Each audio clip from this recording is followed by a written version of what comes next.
अवधूत चिंतन श्री गुरुदेव दत्त श्री स्वामी समर्थ महाराज की जय. मी माधवी आपल्या सगळ्यांचं स्वागत करते माझ्या चॅनलमध्ये. हे स्वामी माऊली सगळ्यांच्या पाठीशी राहा, सगळ्यांवर तुमची कृपा असू द्या, सगळ्यांना भरभरून आरोग्य ऐश्वर्य द्या, सगळ्यांना चांगली बुद्धी द्या. कशा आहात? मजेत आहात ना? असेच मजेत राहा आणि स्वामींची सेवा करत राहा. तर आजचा व्हिडिओ बनवण्याचं कारण आहे, आपण उंबऱ्याला हळदीचं लेपन कसं करायचं. तर हळदीचं लेपन कसं करायचं, तर ते कधी करायचं. तर मी हळदीचं लेपन सोमवार, गुरुवार आणि शनिवार, अमावस्या आणि एकादशी नाही, पौर्णिमा याला मी हळदीचं लेपन करते. तर माझी देवपूजा झालेली आहे, तुम्ही बघू शकता. तर इथे स्वामींची छोटीशी मूर्ती आहे आणि मोठा फोटो आहे. सो मला जेव्हा 11 गुरुवार करायचे होते तेव्हा मी स्वामींची मूर्ती आणि शंख आणला होता. तर माझ्याकडे शंख नव्हता आणि स्वामींची मूर्ती पण नव्हती. तर माझे मिस्टर जेव्हा शिखर शिंगणापूरला गेले तेव्हा त्यांनी तिथून मूर्ती आणि शंख घेऊन आले. तर बघा किती छान अशी मूर्ती दिसत आहे स्वामींची. तर मग इथे दत्ताचा पण फोटो आहे, लक्ष्मीचा पण आहे, सारामृत आहे, ज्ञानेश्वरी, तुकाराम गाथा आहे आणि आमचं कुलदैवत म्हणजे तुळजापूरची देवी, हे सगळे आहेत. मस्त अशी छान रांगोळी पण काढलेली आहे देवापुढे.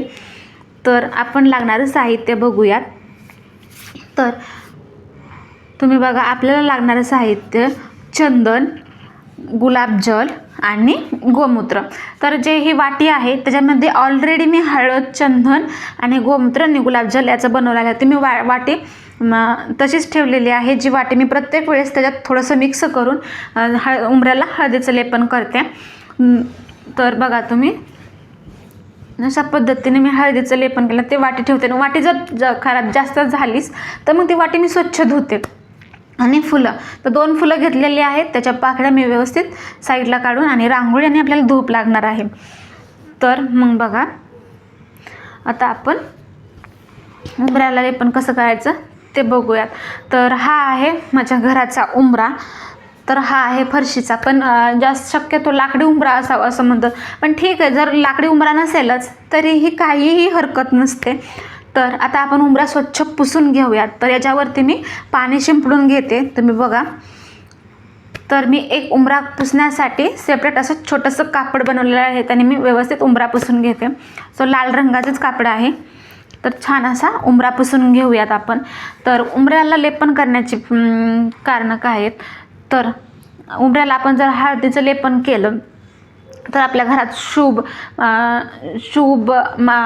गोष्टी घडतात.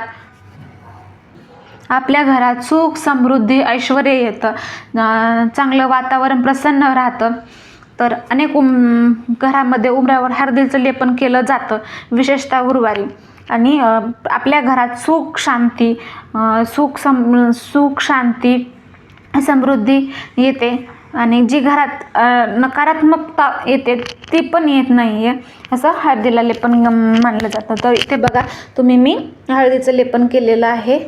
छान असा उंबरा पुसून त्याला हळदीचं लेपन करून घेतलं. त्याच्यात मी हळद, चंदन आणि गोमूत्र, आणि आमच्या गावरान भाषेत त्याला घुमतर म्हणतात, आणि व्यवस्थित मिक्स करून हळद ते मी उंबऱ्याला लावलेली आहे. बघा अशा पद्धतीने छान. आणि इकडच्या साईडला तरी मी कॅमेऱ्यामध्ये मला कव्हर करता येणं झाले, कारण मी मोबाईल असा आडवा ठेवून, म्हणजे इकडं स्टँड वगैरे नाही आहे, त्याच्यामुळे मला व्यवस्थित कव्हर करता येत नाही आहे.